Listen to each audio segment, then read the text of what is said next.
bem-vindos ao primeiro Ressonância, é o podcast que conecta ciência, prática médica e histórias reais. E aqui a ideia é que o nosso conhecimento reverbere, ou seja, que impacte de fato a vida dos ouvintes, sejam eles médicos, profissionais da saúde ou paciente. E hoje a gente vai receber pessoas super especiais que tornaram esse desejo de trazer esse conhecimento baseado em ciência para o universo da prática do dia a dia possível. E graças a essa parceria com o MedCoffee, a gente vai conseguir trazer conversas de alto nível com toque humano de quem está, de fato, atuando na prática. Por isso, nada mais especial do que receber nesse primeiro episódio o Augusto, o Felipe e o Matheus. Mas antes de apresentá-los, deixa eu me apresentar. Para quem não me conhece, eu sou Luciana Haddad, eu sou médica, sou livre docente pela USP, me formei em cirurgia geral, cirurgia do aparelho digestivo, eu trabalho com transplantes de órgãos do aparelho digestivo, sou também sócia fundadora do canal Fala Lu e uma apaixonada por esportes, por saúde. E recebo hoje o Augusto, o Felipe e o Matheus, 3 jovens gênios. E eu chamo de jovens todos que são mais jovens do que eu. Os 3 são médicos e aí fizeram cirurgia geral na USP, assim como eu. O Felipe e o Matheus fizeram cirurgia do aparelho digestivo lá na USP, a mesma formação que eu. O Augusto fez urologia. E os 3, em comum, são sócios e fundadores do MedCoffee. E a gente vai falar sobre essa história, de como nasceu essa empresa, mas também um pouco da história pessoal de cada um deles. E a minha primeira pergunta é: quem teve a ideia inicial? Lógico que a gente vai entender em que momento essa ideia nasceu, e eu sei que foi um pouco ainda na formação de vocês, e isso deve ter impactado muito a forma como o MedCoffee nasceu. Mas quem teve a ideia original? Quem foi o primeiro que falou, vamos fazer isso? Augustão. Assim, eu acho que a construção da ideia, né, assim, acho que até tem, né, algum momento que a gente fala assim, poxa, vamos fazer isso, mas é uma construção que acontece, assim, como você mesmo disse, Lu, em primeiro lugar, obrigado pelo convite, é um prazer enorme estar aqui. Você acertou em quase tudo, a gente só não é gênio, a gente é só bastante trabalhador. Vocês vão ver ao longo do papo. Mas uma coisa que a gente construiu ao longo do tempo, eu acho, e tem tudo a ver com a nossa história, por quê? Porque a gente sempre estudou bastante juntos, né? Então a gente sempre trabalhou muito assim nessa parte de metodologia, porque quem é médico, né, sabe, eu gosto sempre de brincar uma coisa assim, quando eu quis fazer medicina, minha avó falava assim, nossa, vai ter que estudar o resto da vida.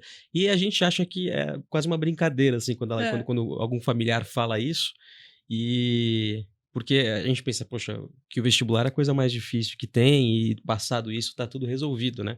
Assim, em termos de, pelo menos em termos de prova, e não tem nada a ver com isso, né? Quando a gente entra na faculdade, eu pelo menos jamais tinha essa visibilidade que depois dessa prova eu ia ter que ser submetido a várias e várias provas. E eu lembro também que quando eu tava fazendo vestibular, uma vez eu fui na praia com um cardiologista lá do INCOR, que era amigo do meu primo, e eu tava falando que eu tava fazendo vestibular e tal, e ele falou assim, naquela época ele falou assim, não, essa aí é só a primeira prova, ainda tem muitas provas pela frente e tal, e não tinha essa visibilidade, assim, achei que era brincadeira, sabe? Eu lembro da minha angústia na prova de R3, porque no vestibular você não conhece quase ninguém.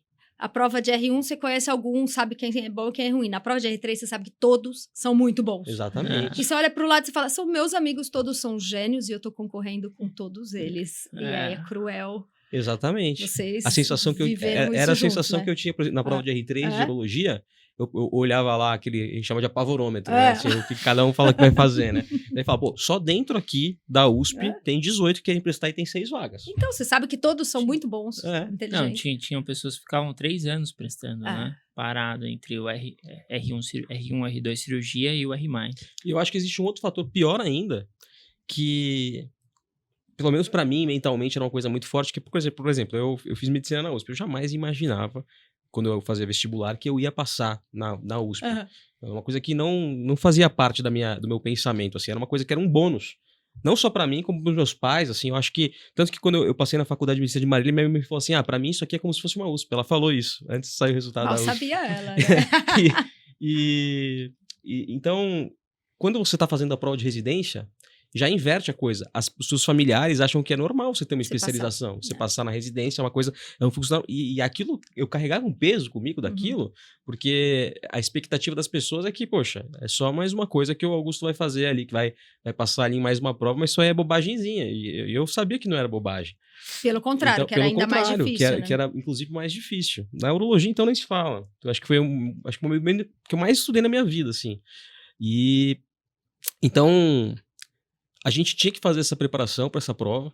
E esse contexto, para mim, era uma coisa que pegava muito. E daí eu fiz uma conexão, na verdade, na época, em 2015, eu fiz um intercâmbio para Harvard, né? Eu fiquei na Harvard School of Public Health, eu fazia basicamente estatística. E quando você você vai para Boston, você vê o clima lá de Boston, não sei o que, você fala, pô, quero ficar aqui, quero fazer residência aqui e tal. E daí eu falei, pô, como é que eles estudam, né? Daí eu fiquei a par de todo o processo de certificação, que é através do USMLE, que são 3 steps. E daí eu peguei os materiais para estudar. E quando eu vi os materiais para estudar, falei, poxa, isso aqui é muito avançado. Não no sentido de que a gente não estude no Brasil, estudamos muito. Mas a maneira como eles apresentavam o conteúdo era uma coisa muito diferenciada, assim, a maneira como era discutido as coisas e a maneira ativa, assim, como eles estudavam. Eu acho que isso aí ficou um pouco na minha cabeça, sabe? Você estava na faculdade ou já na residência? Eu estava na faculdade. Daí eu comecei a estudar com o Felipe, no 5º, no 6º ano. Aliás, no 6º ano principalmente, né? A gente estudava toda quinta-feira, a gente fazia simulado em casa, estudava. E eu acho que a gente foi aplicando um pouco, assim, dessas mesmas metodologias. Fazíamos muito flashcard, né? Para quem não sabe, é como se fosse um cartãozinho que a gente coloca a pergunta na frente, atrás a gente coloca a resposta. Então, é um mecanismo de memorização ativa, né? Então, todos esses recursos a gente foi agregando na nossa própria prática de estudo. E daí chegou no momento, eu morava com o Felipe, e chegou um momento lá, depois que a gente tinha passado já na residência de cirurgia geral, e a vida era mais corrida mesmo, mais difícil de você conciliar as coisas e tal, veio uma coisa assim de, poxa, se a gente precisava de um banco de questão. A gente falou, se a gente tivesse um banco de questão assim, ó, daí eu mostrei até uns print screens assim da tela dos bancos de questões dos Estados Unidos. É desse jeitinho que a gente precisa fazer e tal. E deu certo, assim, a gente no dia seguinte já falou com o Matheus, que ficou super animado em fazer também. O Matheus era da panela de Era vocês? da panela. A gente estudava junto. A gente tava rodando no estágio de cirurgia torácica. A gente tava em cor lá. Panela, explica para eles que estão assistindo a gente o que é a panela, porque não é um termo que todo mundo conhece. Então, a panela é sua família, né, na residência médica, principalmente no R1, R2 e agora no R3, né, nos primeiros anos da cirurgia, a gente rodava em 4 pessoas em todos os estágios. Então, você dividia o estágio com essas 4 pessoas e realmente a gente convivia mais do que com a nossa própria família, porque você dividia plantão, às vezes ficava 24, 36 horas, aí você brigava com os caras, falava, não aguento mais, aí o outro te puxava, a gente trocava. Come junto, dorme junto, tudo. estuda junto. Saía, estudava junto. E engraçado, porque eu também tinha a sensação que a prova de R+, era mais difícil do que a prova do R1, né? Por quê? Porque a concorrência era maior. Simples assim. Então, só a concorrência de pessoas que tinham feito residência no Hospital das Clínicas, tinham pessoas prestando prova 2, 3 anos ali, tanto para gastro quanto para urologia. Naquele ano o gastro estava mais concorrido que uro. A gente... Por isso que eu fui fazer uro. Mas... E a gente começou realmente a montar as primeiras questões no final do R1. Então, depois que a gente decidiu que montaríamos um banco de questão, que foi assim que a gente tinha estudado, então a gente passou na prova de R1 sem fazer cursinho. É isso que eu ia perguntar, se vocês tinham feito algum curso preparatório. Não. Existiam poucos naquela época e era, assim, financeiramente impossível pra gente. E aí a gente estudou basicamente por questão, flashcard, prova na íntegra, né? Então fazia a prova na íntegra, corrigia, a gente ia discutindo, os temas que a gente não sabia, a gente fazia flashcard, procurava no up-to-date e ficava revendo esse conteúdo, um estudo muito ativo mesmo. E aí a gente montou o nosso próprio banco de questão para o R+, cirurgia, que na época aí não existia nada mesmo, né? Então ninguém fazia preparatório para o R+, cirurgia na época que, assim, valesse a pena a gente fazer. Então, a gente começou a montar e era bem desafiador. Por quê? Porque a gente montava isso durante a residência médica. Numa época que não tinha Então, inteligência artificial. Não na página tinha. Vocês já começaram a compartilhar com os amigos? Tipo, pensando Antes já da no gente modelinho passar, de não. negócio ali, só entre Sempre, os colegas? assim, desde o dia zero a gente fez as questões já pensando em fazer o banco de questão. Então a gente Tá. escrevia as questões, a gente compartilhava entre a gente e fazia uma validação interna. Então, assim, por uma questão ser aprovada, os 3 tinham que aprovar a questão. Era uma coisa, assim, muito, muito, muito cuidadosa. Mas existia um pensamento de que isso viraria um negócio? Aham. Ah, Sim. vocês são muito geniais. Aí eu Sim. falei. Inclusive, no D0 a gente montou um Instagram. Que foi o Papo de Olha. Cirurgião. Tinha que passar uma residência de qualquer jeito, era mais uma pressão a mais, né? Porque, pô, como é que dá pra vender um banco de questão se você nem... Passou. Se não passou, o case de sucesso não existe, né? Vocês tinham que Foi. passar os 3, fato. Foi. E aí a gente sofria. A meta era a gente fazer 10 questões, eu acho, por semana, uma coisa assim. 12. Né? 10, 12 questões por semana. Uhum. E a gente fazia questões autorais. Então, como que funcionava? A gente estudava um tema. Uhum. Então, eu estudava doença de Crohn. Fazia um resumo de doença de Crohn baseado nos principais artigos, nas atualizações e tal. E deste resumo, a gente produzia as questões e aí tinha o padrão, né? Era o padrão transformador que o Augusto se baseou nos materiais americanos, que era um comentário muito transformador, ali um resumo da matéria, e cada alternativa era muito bem comentada, porque estava certo, porque estava errado, e no final, um resuminho. E aí a gente sofria lá fazendo, lembra? No final do ano, vocês já tinham quantas questões? 1000 e pouquinho. A ideia era finalizar o ano com um pouco mais de 1000, né? E aí os 3 passaram na prova. Mas com essas 1000 questões, o cara tinha muito mais conteúdo do que um tratado de cirurgia. Porque cada questão tinha umas 3, 4 páginas de comentário. Por mais que fosse uma questão de diagnóstico de apendicite, Assim, a gente a revisava questão tudo ali. basicamente era um convite a você revisar. Sim. Ela só fazia você pensar sobre aquilo. Então você pensava e depois você ia entender assim todos os pormenores. Por isso que as questões eram autorais. Na verdade, a premissa era o seguinte: se você fizer esse banco de questões inteiro, você vai aprender tudo de cirurgia, que é preciso. Essa que foi a premissa. E eu acho que foi a contento. Assim. E a gente passou. Os né? 3. Os 3 passamos bem. Bom, E paralelo a isso, a gente gerava valor lá no Instagram. Os próprios casos assim da residência, a gente editava, mexia no Photoshop, no CorelDRAW, e ia ensinando anatomia, ia ensinando questões. Então, criou essa comunidade em paralela.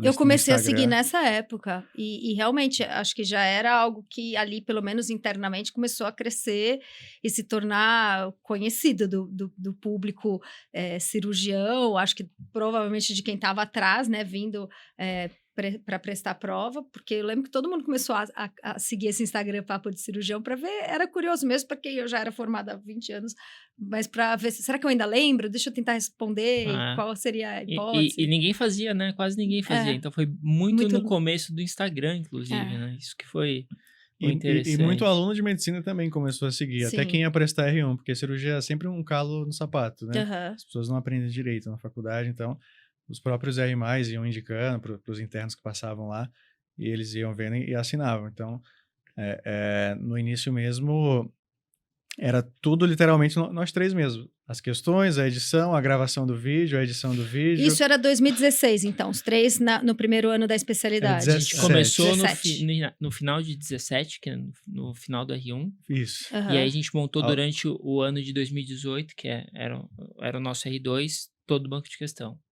E aí, a gente parou... investir no Instagram foi 2019. Não, 2017. A gente começou em 2017. 2017. O lançamento, muito junto, né? o lançamento do banco de questões, daí sim, foi em 19. E aí, quando a primeira vez que a gente lançou como produto, já era Medcoff, né?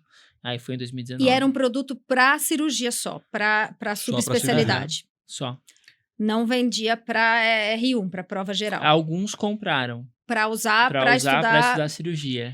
E era tudo digital nesse momento. Tudo digital. Era só um produto, não tinha aula. Era só o banco de questões. Mas a gente gravou em vídeo todas as questões também. Comentadas em texto e vídeo. Então já tinha o vídeo. A gente gravava na sala de casa. Com o nosso celular. E fazendo residência. Acho que a gente podia falar um pouquinho, como no nosso público aqui, a gente tem alunos de medicina, tem profissionais de saúde, mas tem curiosos e muita gente querendo entender, porque hoje a gente vive uma mudança mesmo na medicina. O quão puxado e o quão importante é nas áreas nossas, mas em muitas outras, a residência, né? A residência médica, eu fiz residência também 4 anos e não consigo imaginar a minha profissão sem esses 4 anos. Então, é muito puxado e muito intenso, né? O tempo de trabalho dentro de uma residência médica. Acho que a gente podia falar um pouquinho sobre isso, até para entrar nessa discussão se é importante ou não fazer residência. A residência médica, assim, ela...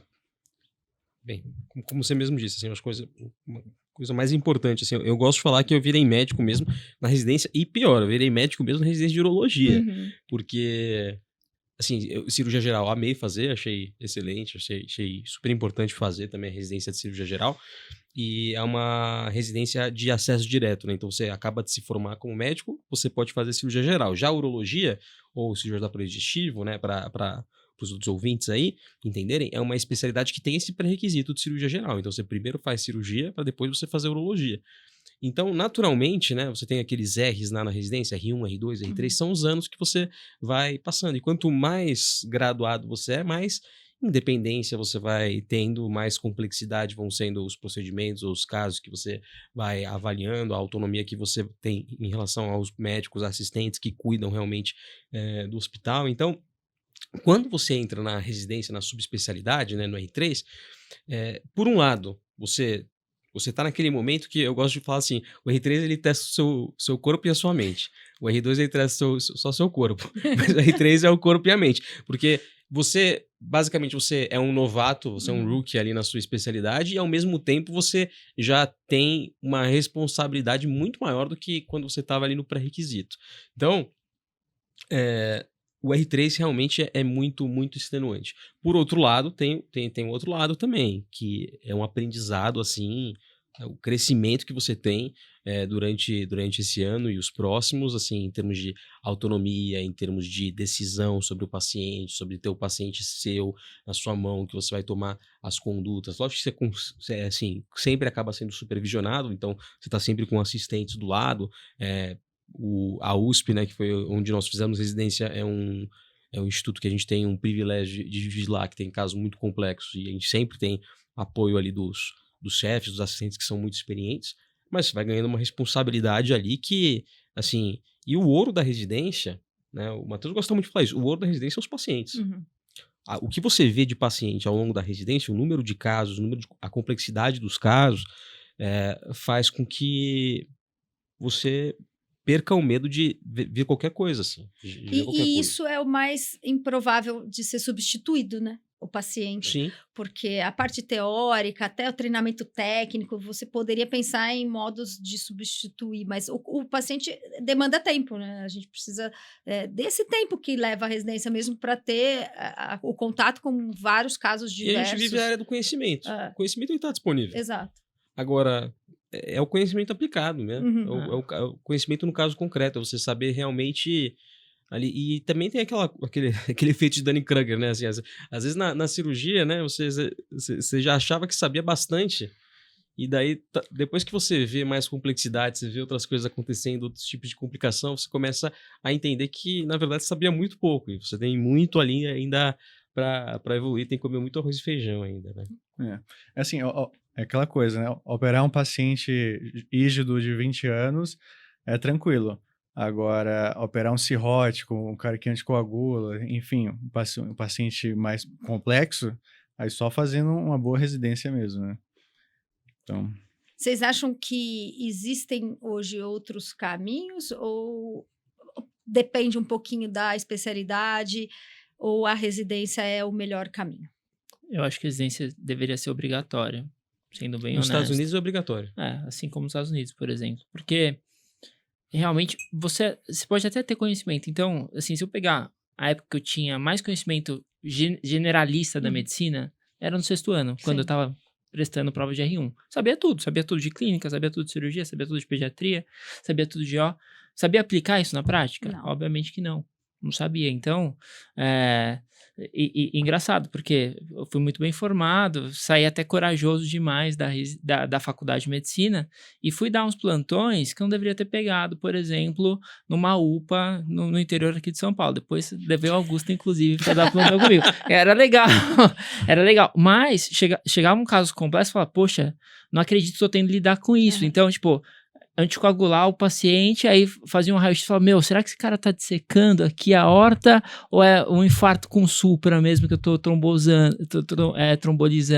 Eu ficava na dúvida ali, você não tá preparado totalmente, você faz uma coisa com insegurança, isso, poxa, eu me considerava muito bem formado e até ajudava os pacientes lá, vide o nível dos médicos que atendiam lá, então tinha muita coisa para fazer, mas poxa, quando você pega a segurança de ter certeza que você está fazendo um bem para aquele paciente, você sai e fala assim, pô, se for a minha mãe eu vou atender aqui, é depois da residência.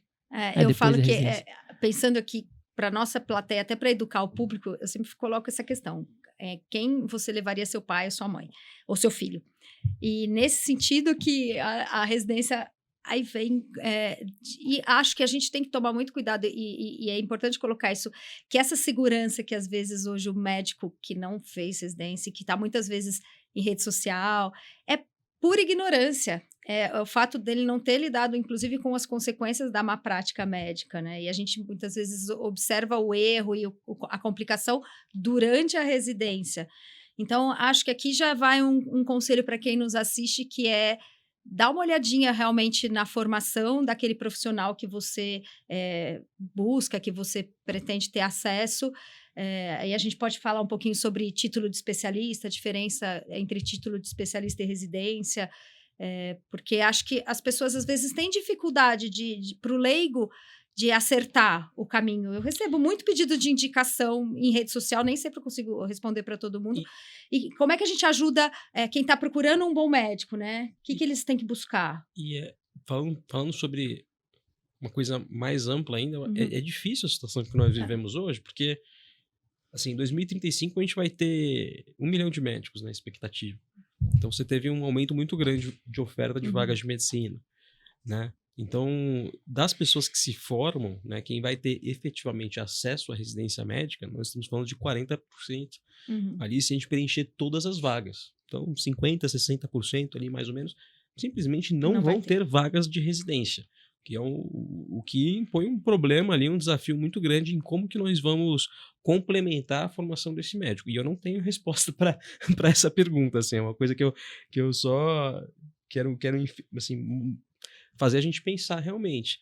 Agora, você buscar a formação hoje em dia, eu acho muito importante. E, de novo, assim, eu acho que muitas pessoas, às vezes, né, muitos médicos que eu vejo aí, por exemplo, em mídia social e tal, às vezes eles não têm nem a consciência do dano que podem causar. Isso que é o pior de tudo. Porque, às vezes, por exemplo, você tem ali alguns... o que mais tem hoje em dia é quem gosta de prescrever hormônio, modulação hormonal, etc., que não tem indicação. E daí, quando você vê esses médicos falando assim, eles falam que é uma medicina mais moderna, que você não está atualizado, que o problema é que você não se atualizou direito. E muitas vezes é má influência, assim. Existem mau caráteres, né, em todo lugar, mas às vezes existem pessoas simplesmente desinformadas ali. Né, assim, que tem uma baixa formação assim, de análise crítica de estudo científico, que é uma coisa muito importante. Né, você entender o que é o nível de evidência de um estudo, o impacto de uma revista. Então, muitos médicos não saem com esse discernimento da formação, né? Isso acaba causando, assim... E o cara que toma bomba e depois infarta, não volta para aquele médico, né? Que tem um TEP, que, enfim, não volta. Então, realmente é muito importante a gente, assim, a população em geral, né? As pessoas que estão buscando ali alguma referência como médico, poxa, eu acho super importante fazer conteúdo para a internet. Nós somos desse ramo, inclusive, então não tenho nada contra influência em medicina, você propagar a informação, mas é muito importante formação. Formação e legitimidade são coisas que são inegociáveis. E aí entra, eu quero voltar porque eu tenho muita curiosidade dessa história de como vocês estavam fazendo residência e construindo uma empresa. Eu quero voltar para a história da criação dessa empresa durante a residência e como é possível, né? E a gente já explicou, então as pessoas já entenderam que a residência é um negócio super intenso, super puxado, tem um monte de plantão, trabalho prático, contato com doença, e vocês, nesse momento, evoluindo essa ideia que já tinha ali, o banco de questões. Como é que foi, então, esses anos de residência e o nascimento da empresa? Era maluquice. E ninguém nunca teve empresa, nem familiar com empresa, né? Assim, próximo. Então, vocês eram bons para medicina, tudo do zero. Né? Só sabia medicina e passar, especialista em passar em prova, em fazer questão, né? Era o que a gente sabia fazer bem. E era difícil ter um dia que tivesse um turno todo mundo de folga, porque sempre alguém ia estar no hospital. Acho que o único turno que eu lembro que tava todo mundo de folga foi um dia que a gente foi no shopping comprar o certificado digital da empresa, né? Porque quando você abre a empresa tem que comprar o... Vocês lembram? Lembro. Não tava de folga, não. Tava, não? Ele saiu no meio da residência? Eu passei visita e tal.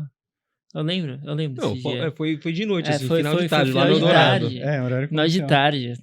Eu até lembro em qual estágio eu tava. Não vou falar o nome do...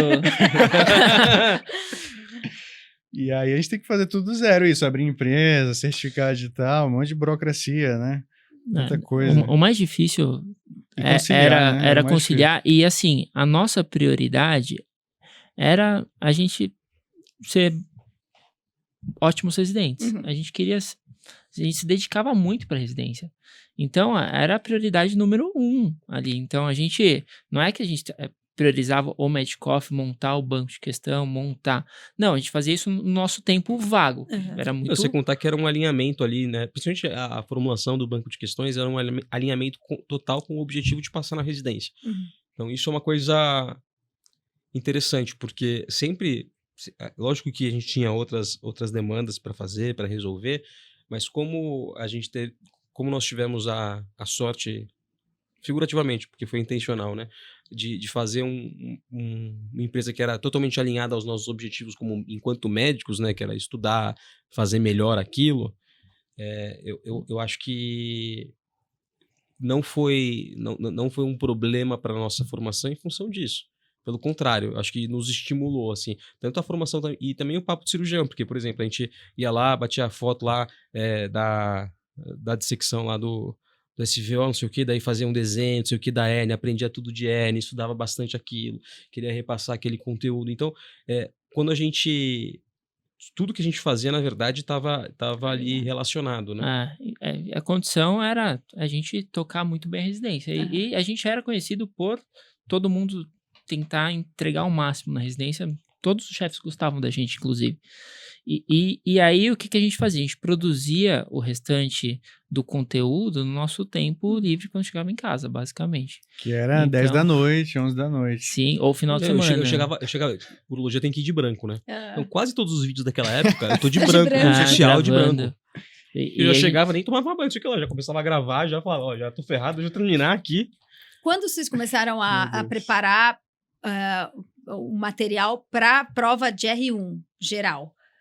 Quando deixou de ser só a cirurgia? Foi 2020 para 2021. Quando vocês terminaram a residência, então? A gente tava no R4. Mas o que aconteceu? Então, no R3 a gente lançou a primeira vez, né? Foi em 2019, no final de 2019 foi quando a gente lançou. Então, em 2019, durante o R3, foi o ano mais puxado da vida de todo mundo aqui, porque, como o Augusto falou, no R3, além de você ter uma obrigação da residência, tem uma obrigação muito com o doente, porque você é o dono do paciente, né? Então, você opera, mas quando tem complicação, você que tem que ir lá ver o paciente meia-noite, indicar a cirurgia, aguardar a sala, operar, e você é o dono completo. No R1, no R2... No R3, você é o único residente de plantão por não sei quantos dias, assim, 60 dias seguidos, você tá de sobreaviso. Gente, vocês estão vendo a loucura, ou seja, aqui é a prova viva de que quem quer faz. Só tinha o meu telefone lá. Daí, às vezes, o que eu tinha que resolver, assim, se acontecia alguma coisa de madrugada, eu falava assim, ó, preciso dormir da meia-noite às 3 da manhã, o resto eu consigo resolver. Eu chegava em casa, geralmente, quando eu tava no ICESP, umas 11 da noite, assim, às vezes chegava às 10 era bom. E daí eu chegava em casa, tentava dormir o mais rápido possível, E daí se alguém me ligava no meio, eu falava assim, eu já tô chegando. Espera aí que eu já tô chegando. E daí 3 da manhã eu saía de casa. Então assim, é 2 meses assim, só pra galera ter uma noção, assim, é nesse nível o negócio. E aí, durante 2019, que foi o nosso ano de R3, a gente gravou os vídeos, fizemos algumas outras questões, a gente já tinha passado, e nesse intervalo o banco de questão ficou pronto, então a gente contratou um programador, o investimento inicial foram R$2.000 de cada um aqui. Que para quem é residente não é pouco. Não é pouco cada um, a gente era reserva, era reserva da reserva ali, e aí a gente lançou no final de 2019. Foi engraçado, porque a gente também não sabia nada de marketing digital, lançamento, como que fazia uma escassez ou não, mas também tinha alguns benefícios, por exemplo, do Instagram, que entregava para todo mundo story, batia 10, 15 mil visualizações, um story nosso, então a gente montou alguns grupos de WhatsApp, e aí eu lembro que no lançamento foi um mês que eu tava de férias, e aí o dia que a gente lançou, a gente abriu mais ou menos uns 10 grupos de WhatsApp, mais ou menos, sim, né? E o Matheus tinha feito o curso do novo mercado, né? Sobre marketing, falou, a gente tem que fechar, tem que acabar o grupo, porque a pessoa vai continuar comprando, assumir o nosso conteúdo com o nosso produto, né? Só podia, acho que 100 pessoas por grupo no WhatsApp, a gente abriu vários. Eram 10. 1, 2, 3, 4, 5, 6, era mais que 10. Até hoje existem esses grupos. E nesse grupo, como foi esse lançamento? Inativados. A gente mandava uma questão de manhã e à tarde a gente respondia essa questão e colocava um vídeo nosso que a gente tinha explicando a questão com o padrão do nosso comentário. Que legal. Né? E aí, quanto custava o acesso? Então, era baratinho, era o preço de uma pizza. Lembra que você brigou com o aluno? Porque a gente falou que ia lançar o Match Coffee, e aí o acesso mensal era R$89, o acesso trimestral acho que eram 220, 240. Então a gente fez esses 2 tipos de acesso. Porque a gente lançou também no final do ano, era setembro, outubro. E aí alguns alunos ficaram chateados com a gente, porque a gente ia acabar o grupo e foi um caos pra gente liberar o acesso. Era muito engajamento, né? Era muito engajamento. Pro aluno comprar, a nossa página não funcionava, foi o desenvolvedor que fez a página, o aluno tinha que dar um Ctrl- na página pra achar o botão de compra. Às vezes... que programou o site. O primeiro não. O primeiro não. Os outros, quando deu certo, foi ele. Por isso que o primeiro errado foi o programador. Foi o programador. Daí eu falei, vou aprender a fazer site, cara. E aí... o aluno tinha que dar um Ctrl- para comprar. Às vezes ele não achava o botão. Quando ele conseguia achar o botão, às vezes o PayPal, que foi a primeira plataforma que a gente usou, não aceitava a compra, dava erro, não conseguia. A gente falou assim, faz o seguinte, aqui é o meu um TED, não tinha Pix na época. Não tinha, faz um Pix. Faz um TED. O cara transferia para nossa conta, a gente colocava uma tabelinha lá, falando que o cara comprou, a gente liberava manualmente o acesso. Enfim, foi um caos, super barato, né? A gente não gerou vocês quase caixa nenhuma. Vocês lembram mais ou menos quantos alunos vocês tiveram nessa fase? Acho que foram uns 200, assim, por aí, uns 200, 300 alunos. E será que o diferencial nesse momento não era exatamente essa questão de ser diferente do que existia no mercado? Porque nessa época já existiam alguns outros concorrentes no mercado, tem um padrão ali. E o modelo de vocês parecia mais artesanal, mais próximo. Tem um cara, hoje ele é urologista também, o João Fuzeta. Ele fez residência de urologia no Ribeirão, né? Em Ribeirão, na USP Ribeirão. E ele falou depois pra gente, falou assim, cara, quando eu comprei lá o banco de questão de vocês, eu não contei pra nenhum amigo meu, porque eu falei, tem que segurar isso aqui ao máximo, não vou contar pra ninguém, porque isso aqui é ouro escondido, assim. E assim,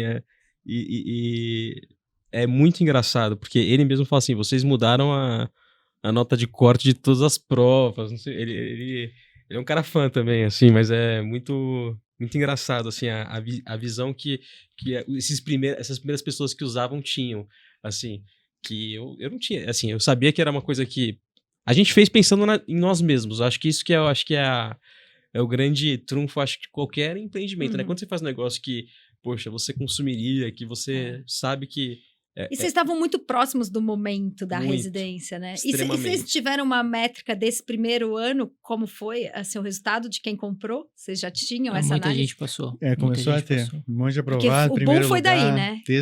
Desde Foi. aí, a galera Mas indo acima da média. o que ficou impressionante foi um ano depois. Conta aí. E aí, o que aconteceu, né? Veio 2020, a gente estava na R4, veio a pandemia. Aham.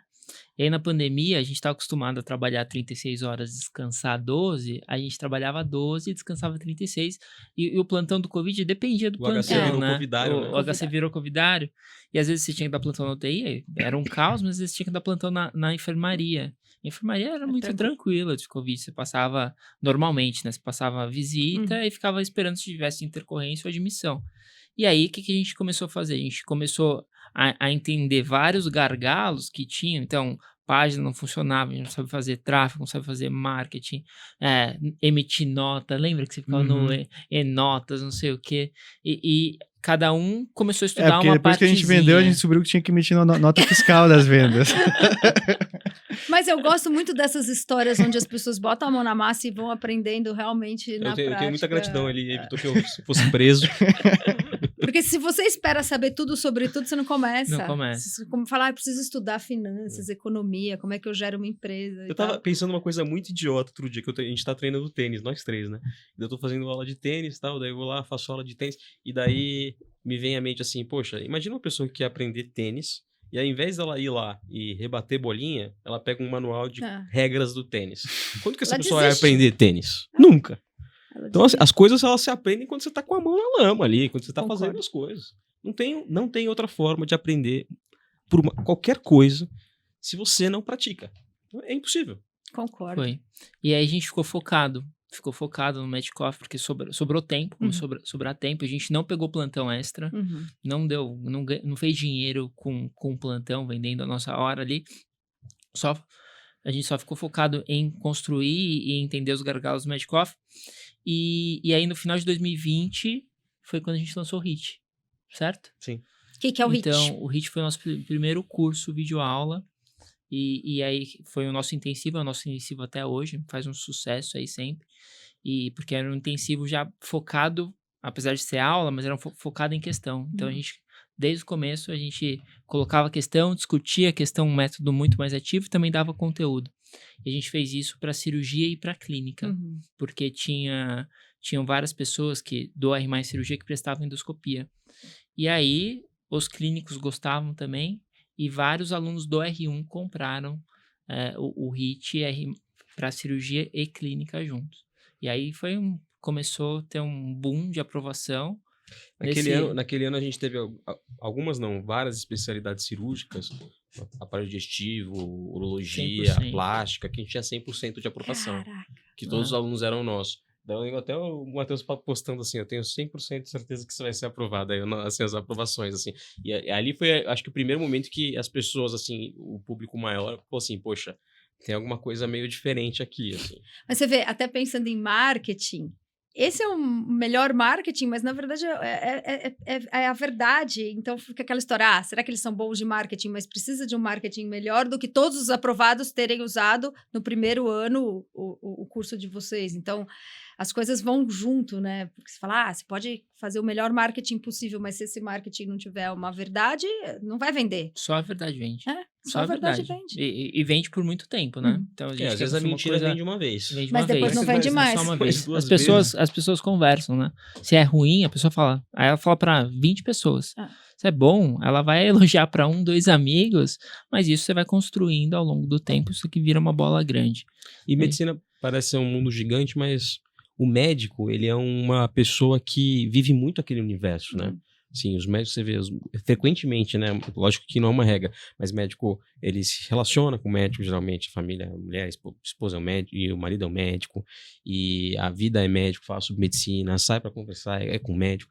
Eles são muito assim em geral. Então, qualquer coisa que você faz ali para um público que é tão circular, assim, você precisa saber muito bem, assim, você não pode errar, assim, você não pode fazer coisa.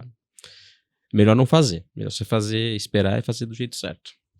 E aí vocês terminaram a residência, vocês foram trabalhar como médicos ou foram direto para a vida de empresários? Ou como é que tá? Porque não faz... Eu acho super recente essa história, né? A gente pensa que a pandemia foi há 20 anos, mas faz 5 anos. Como é que foram os primeiros anos da vida profissional e junto criando essa empresa? Porque foram surgindo vários produtos, né? Acho que a gente depois também pode falar sobre isso, porque no começo era muito residência e aquela história que eu quero falar sobre título de especialista em residência e essas pós-graduações também quero entrar nessa temática, até para quem está assistindo a gente aprender essa diferença, que hoje às vezes parece meio confuso. E falando um pouquinho do começo da carreira de vocês. A gente foi fazendo uma transição gradual de carreira, né? Até porque a gente passou aí mais de 10 anos imerso na medicina para sair, fazer uma boa residência e atuar, né? Salvar vidas e tudo. Então, a gente sempre carregou isso no coração, de salvar vida, de operar doente e tal. E, de repente, você se vê diante de um outro caminho que você precisa se dedicar, que o outro caminho é um caminho super transformador. Tem várias pessoas também conseguindo aprovações de excelentes residências por conta desse trabalho. Tem vários estudantes e médicos se tornando médicos melhores e salvando mais vidas por conta desse trabalho, mas ao mesmo tempo tem toda a sua vida aqui que você dedicou a esse estudo, a essa formação. Então, todo mundo aqui passou por terapia, né? Para poder entender, discernir o caminho que ia seguir. Todo mundo continuou atuando por um tempo, em paralelo, né? Dedicando, assim como, por exemplo, na demografia médica que saiu esse ano, você tem lá uma parte, acho que 16% dos cirurgiões tem atividade de gestão hospitalar, direção hospitalar, tem uma carreira ali paralela, para além do operacional, né? Então, eu particularmente ainda cheguei a operar um ano e meio, cirurgias por convênio, cirurgias particulares, operei até no Guarujá. E o Augusto Felipe, nesse ano, estavam na preceptoria da Gastro e da Uro. Não ele fez R5. Né? R5. O Guarujá são 5 tava com um ano a mais. Eu fiquei como preceptor no HC. E daí, eu acho que com o tempo a gente foi entendendo que isso daqui era uma responsabilidade tremenda, até porque a gente começou, nós três, de repente, contratou a primeira funcionária, inclusive ela mora no Nordeste, mas está aqui essa semana, depois foi contratando, hoje tem mais de 300 pessoas, além dos médicos, que aí são para lá de 300 também, mas tem mais de 300 colaboradores aqui que estão aqui todo dia, né? Estão aqui todo dia dedicando sua vida aqui, né? Boa parte da vida, apostando nisso aqui, querendo crescer aqui também. Então, a gente falou, é uma puta responsabilidade, a gente precisa focar, né? E aí, depois de alguns anos de trabalho híbrido, a gente começou a focar 100% aqui. Hoje, os meninos, de vez em quando, ainda vão operar, né? Ajudar um amigo em algum hospital, mas todo mundo aqui teve a oportunidade de trabalhar no Sírio, no Ashton, os melhores hospitais do Brasil, né? Mas diante desse cenário, a gente escolheu focar 100% aqui, na grande maior parte do tempo, né? E eu acho que isso também ajudou bastante no próprio crescimento, né? Não só nós, mas também essa empresa só é boa por conta das pessoas, né? Dos colaboradores, dos professores. Os professores também são especialistas na USP, Unifesp, Unicamp, as melhores residências, fizeram preceptoria, enfim, muitos têm mestrado, doutorado, eles sabem ensinar, eles sabem o que cai. Então, muito desse sucesso didático aqui da Medicoff é em virtude dessa grande equipe que foi montada, né, ao longo desses anos, com muito esmero, trabalho de formiguinha, né? Foi tudo muito aos poucos, mas com consistência, né? E hoje vocês formam não só para residência, né? Para que mais? Quais são os produtos? A gente começou, o primeiro curso foi em paralelo, residência médica, que foi o título de especialista em dermatologia, que no caso é minha esposa, irmã do Augusto, né? Meu cunhado. Vamos dar de assunto. Para continuar aqui as Nossa panelas, sócia a também. panela vai ser eterna. A Elisa. E a Elisa começou quase junto com a gente, ela estava no final da R2, talvez, né? Quando veio a ideia, começou a montar. Então, durante a R2 e a R3, ela montou o curso, o TED, né? Voltado para a prova de título de dermatologia. E ela também, ela tava com o curso pronto, tinha que passar na prova de título Se ela não passasse, pra lançar o no curso não próximo ia ano. vender. Se ela não passasse. E a prova de título de dermatologia é bem difícil, assim. Ela Alta lembra taxa que de ela aprovação. começou a prova, ela falou que tava tremendo, assim. Então, alta taxa de aprovação Dupla mesmo. responsabilidade ela tinha ali. Dupla responsabilidade. E aí, foi o primeiro curso em paralelo que a gente lançou e foi muito bem, assim, desde o começo.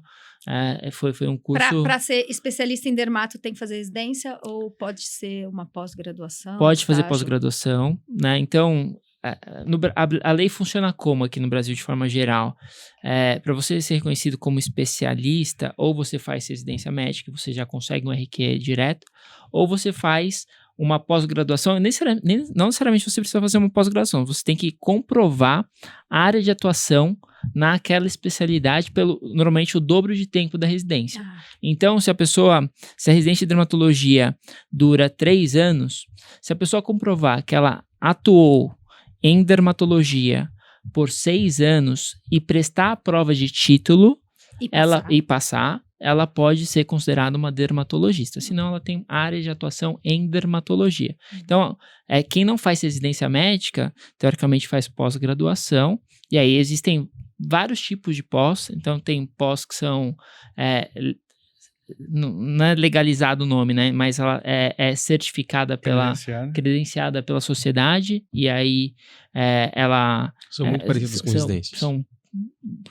Tem uma qualidade muito boa, mas normalmente, e tem outras que, enfim, tem pós-graduação que infelizmente vende o diploma, né? Essa é a verdade aqui no Brasil. Tem algumas empresas que vendem um diploma, e a pessoa faz um curso de final de semana e fala que tem área de atuação naquela especialidade. Todos eles poderiam vir aqui, então, para fazer o curso para a prova de título. Depois de 6 anos... a passar nessa prova que é bem difícil. Depois de 6 anos para comprovar... Depois o dobro da residência, do tempo de residência, para comprovar a área de atuação. Mas, por exemplo, a própria Sociedade Brasileira de Dermatologia, nos últimos tempos, deu uma boa apertada nessa comprovação de atuação, né? Porque agora você precisa de um documento que é assinado por um dermatologista que é da SBD, falando que você atuou durante esse período. Então, esse processo de titulação, ele é bem importante, assim, e tá sendo visto de modo mais sério, assim, nos últimos anos. Sim. E aí, quando você é aprovado na prova de título, normalmente são 2 fases de dermatologia, por exemplo, você pode ser considerado um dermatologista, você pega um título de especialista, um RQE no CRM, né? E aí você é dermatologista. Ou tem a especialidade que você prestou a prova de título. Então, a gente começou com dermatologia, que tinha uma dor muito grande, e assim, colocando a metodologia que a gente desenvolveu para a residência na prova de título. Os médicos que fizeram o curso foram muito bem na prova, então a gente cresceu rapidamente. A prova de título de dermatologia, o curso do Medical of Derma é o maior do Brasil hoje em dia, né? E continua aí um líder em aprovação. E a gente montou outras provas de título também. Eu acho que é mais do que a própria dor, né, que ela sempre tem. Acho que são as pessoas, né? A gente encontrar a pessoa certa para fazer, a pessoa que tem a ver com os nossos ideais, assim, eu sou suspeito para falar, porque no caso é minha irmã, mas até nas outras provas de título, assim, eu acho que a gente tem uma parcimônia muito grande, assim, de, poxa, vamos fazer isso quando a gente vê que as pessoas que vão estar envolvidas são pessoas que realmente acreditam nesse potencial transformador da educação, que são pessoas, assim, que vão fazer um negócio da maneira como nós faríamos se fosse nossa especialidade. Isso é muito importante para nós, assim. É mais importante do que, assim, qualquer mercado, explorar qualquer mercado. Isso aí a gente não tem pressa em relação a isso, assim. Eu acho que é muito mais como eu falei, assim, desse fato da medicina ser uma coisa circular, a gente tem que fazer uma composição sempre entregando o máximo de qualidade, o máximo de legitimidade, conhecimento ali de ponta, né, atualizado. Por exemplo, a gente regrava nossos cursos todos os anos, de todos os cursos. Se não tem, porque a medicina atualiza e a gente sabe a responsabilidade que a gente tem ali de estar ensinando na ponta, E se a gente passa informações ali que são erradas ou simplesmente desatualizadas, não é legal para aquele aluno, né? Então, acho que também passa muito por isso. Quais são as especialidades mais concorridas? Assim, não só o título, mas para a residência. A demografia mostrou uma mudança, né? Hoje existe um apreço maior por especialidades que talvez tragam uma qualidade de vida um pouco melhor. Então, dermato começou a ficar muito concorrido, oftalmo também são recordes de concorrência, né? Psiquiatria, né? Psiquiatria também. Dá para entender. E as provas de título mais difíceis é dermato, ortopedia é difícil, né? Ortopedia é difícil, endocrinologia. Minha esposa é endócrina, ela sofreu também bastante. Cardio. E vocês fazem também a preparação para revalidar o diploma, que é um brasileiro ou estrangeiro que fez uma faculdade fora e que precisa validar o diploma para atuar no Brasil, certo? Isso. A gente faz Como tanto a gente faz tanto para a revalidação brasileira do diploma, tá, né, que é o processo do revalida, que provavelmente vai sofrer algum tipo de fusão no longo prazo com o ENAMED, né, que é essa novidade aí no Brasil, que é a avaliação, a forma como o governo vai avaliar as faculdades de medicina a princípio, né? Então, o ENAMED é como se fosse o ENAD, né, da medicina, vai ser, né? Só que muda muito conforme o governo, né? O CFM essas mesmo coisas tem são uma muito posição pendulares, isso que eu né? queria perguntar para vocês, se vocês são a favor e qual o pensamento em relação à história do OAB para o médico, né? Uma prova para a pessoa poder atuar, que tem sido discutido muito isso. E está diretamente relacionado com o negócio de vocês, obviamente, porque muita gente talvez não passasse nessa prova, né? A gente sabe que hoje tem muita faculdade. Qual o pensamento? Vocês têm um pensamento comum ou cada um tem uma opinião em relação a uma prova para a pessoa poder ser médica? Eu acho que é um paliativo, é como se fosse, você é a favor de pirona para febre? Vai ceder a febre um pouco, mas a infecção vai continuar lá, se for vírus ou bactéria. No caso aqui, é a qualidade da formação, né, que tá falando. É um pouco de jogar gelo, é um pouco controle de danos, talvez, essa OAB do médico. Não vai resolver a base, a origem, né, o epicentro ali do problema. Eu tinha um professor que falava assim, olha, é bom você me responder essa pergunta, porque daqui a alguns meses você vai ter licença para matar. Ele falava, o professor lá da faculdade falava isso. E eu concordo, assim, eu acho que o CRM ele pode ser uma licença para matar, né? E eu acho que para você tirar qualquer licença para matar, eu acho que seria bom você passar numa prova. Passar numa prova é um começo. Obviamente, né, não é nem todo médico que vai bem na prova será um bom médico, isso, assim, é ponto tácito para mim, assim. Com certeza a prova não é suficiente. Não avalia soft skills, por exemplo. Né? Mas assim, eu sou totalmente a favor muito antes de Medcoff. Assim, e até porque a medicina de verdade, eu acho que só se aprende na residência médica, ponto. Mas precisamos de uma prova para regular, porque a gente não consegue segurar a abertura de novas faculdades, né? Então, a gente vê todo mês quase abrindo faculdade por liminar. Então, como é um mercado muito lucrativo para os donos de faculdade, eles vão fazer de tudo para abrir mais faculdades. E para onde que esse médico que acabou de se formar vai fazer? Vai para emergência, vai para a UPA tratar de pessoa que infartou. E é onde a gente mais precisa de médico bom, né? É o momento que é determinante para o desfecho. Doente grave não tolera erro, né? Exato. E isso é muito cruel com a população, assim, eu acho muito cruel. E mesmo um médico de família, um médico que atende no posto, né, na unidade básica de saúde, também precisa ser um médico muito bom. E a gente tem essa inversão hoje de... Mas acho que entrando até num tema que eu queria muito colocar aqui com vocês, que estão já numa geração diferente da minha, é sobre a medicina e o futuro da medicina, considerando a transição que a gente tem, né, de estilo de vida, do que os jovens hoje valorizam. E eu percebo na residência, com os residentes, uma mudança bem significativa de perfil. Vocês devem ver isso muito aqui dentro. Como é que é? Como é que vai ser o futuro? Como é que vocês veem? Vocês ainda enfrentaram uma residência super puxada, na minha época também, mas hoje tem muito residente que não quer mais e acho natural, de certa forma. esse processo? Tem coisas que já aconteceram, assim, durante a minha própria formação, assim. Por exemplo, quando a gente estava no R1, na vascular você tinha que fazer, o regime era 36-12, você trabalhava 36 horas, descansava 12.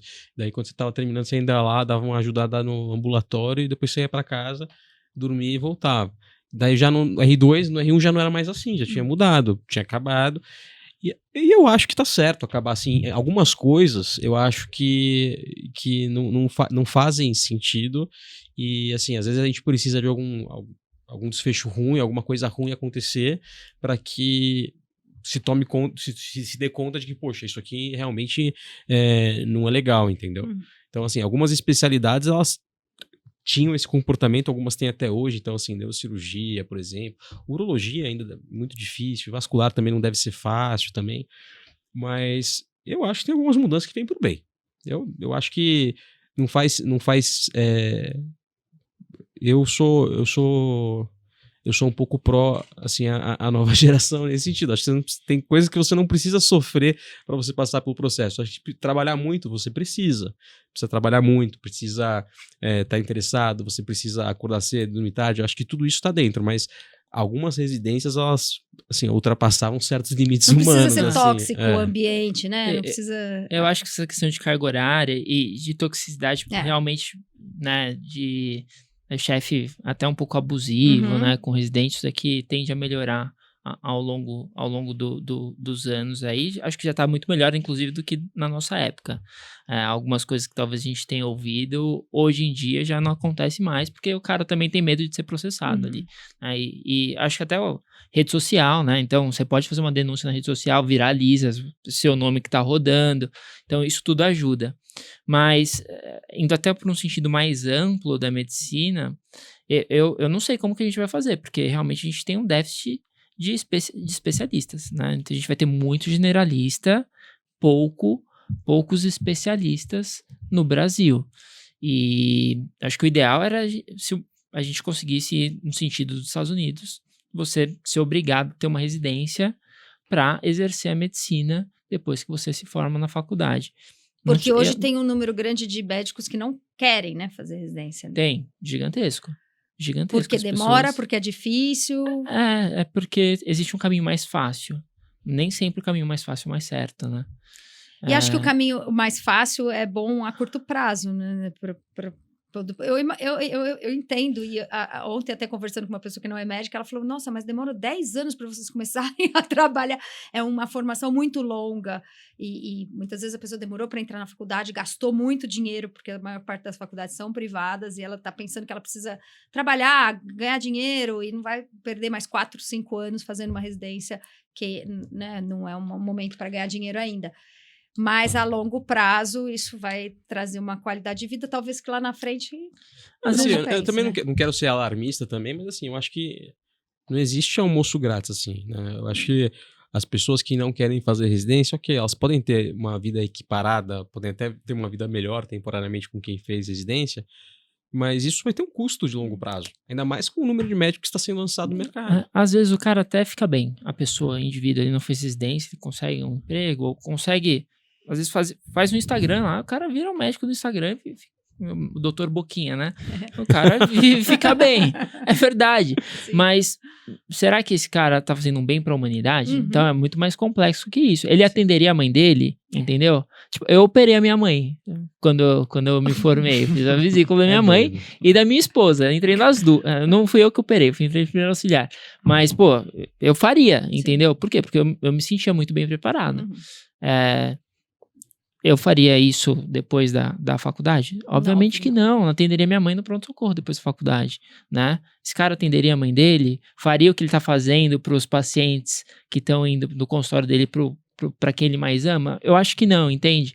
Então tem uma coisa aqui de... No fundo, assim, vocês acham que no fundo eles sabem ou no fundo eles acham que são bons? Acho que tem os dois. Acho que tem de tudo. Acho que tem os dois.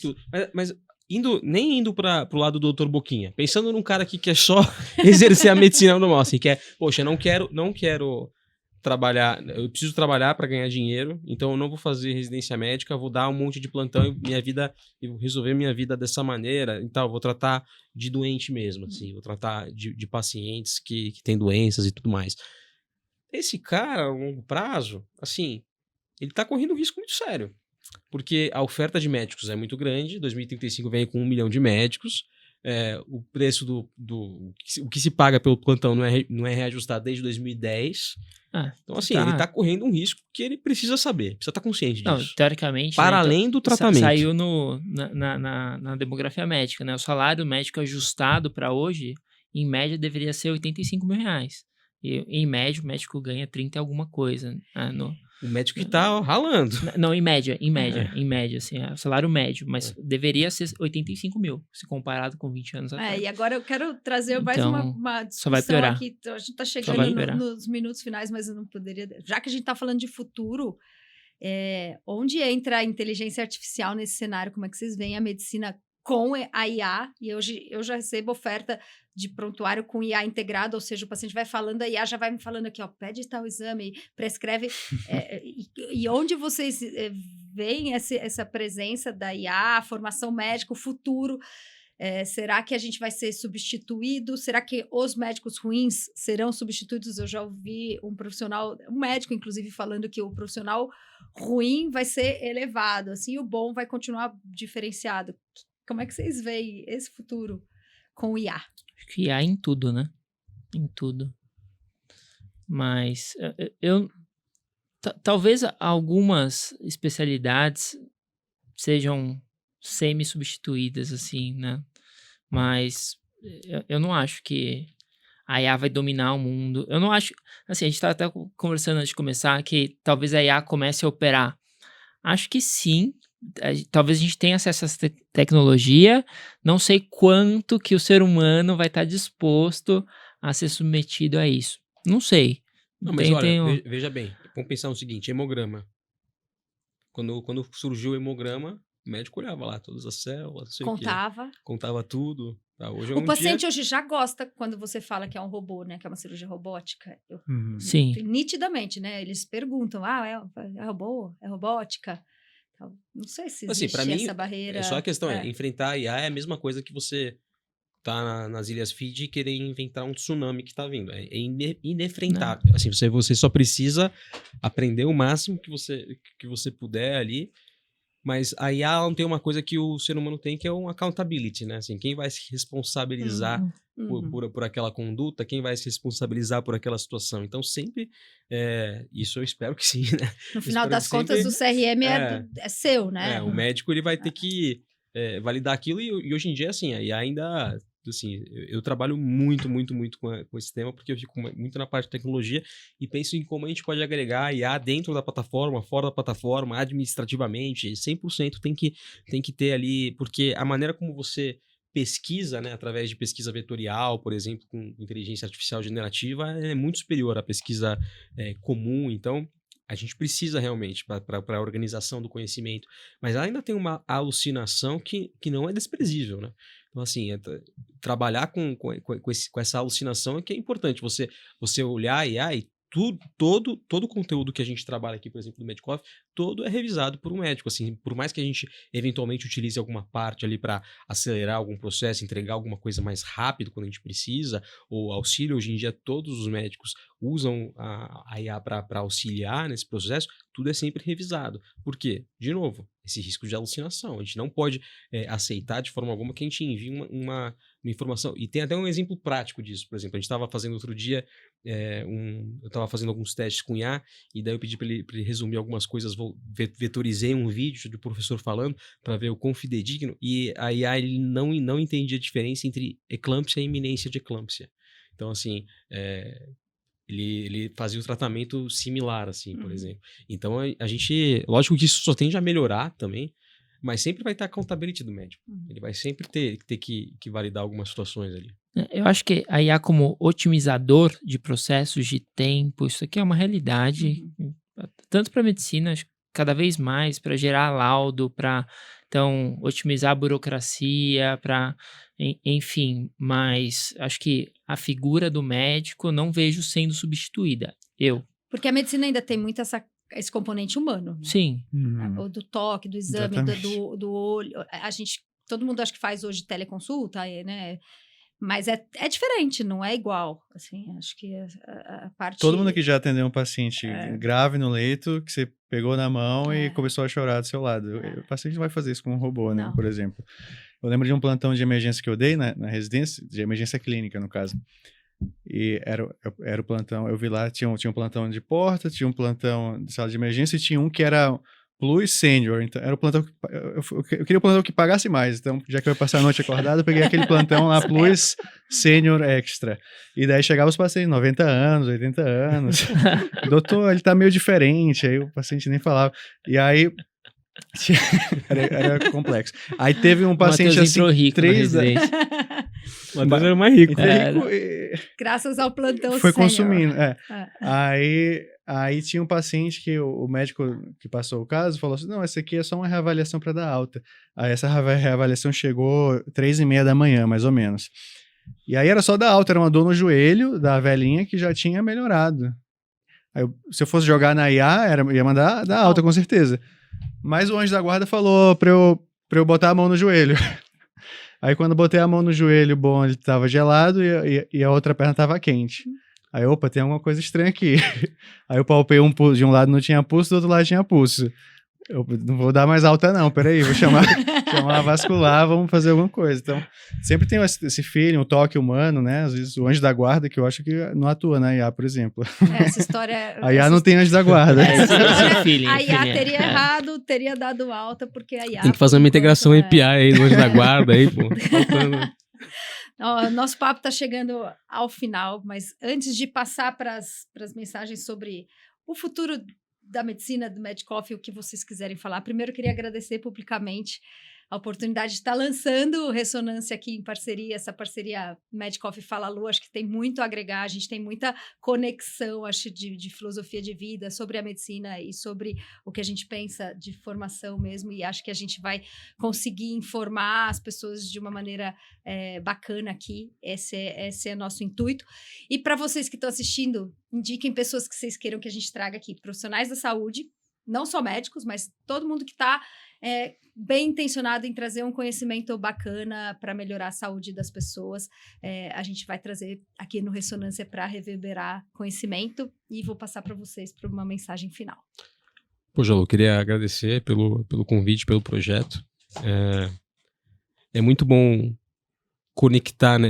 Até o nome é interessante, porque é uma ressonância mesmo, né? Assim, quando a gente está assim, vibrando numa mesma frequência, e é sobre isso, eu acho, todo o nosso projeto aqui do Medcoff, eu acho que é uma coisa que eu aprendi, né, com os meus sócios ao longo do tempo, e que a gente foi criando essa consciência de que tudo realmente tem a ver com essa ressonância, com esses valores comuns, com as pessoas estarem construindo um projeto que tem esses valores, né? Que são pautados em ciência, são pautados em ética, são pautados na formação de qualidade, nas coisas que a gente realmente acredita.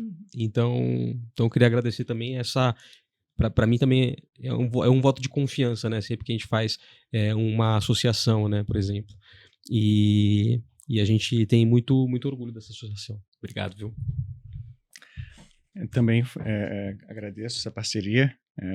E de mensagem final para o médico que está assistindo, o estudante, não se preocupe com IA, né? Assim, use a IA, ela é sua aliada, mas não use muito para o seu cérebro não atrofiar, né? Como a gente estava vendo. E também usa mais o Espírito Santo.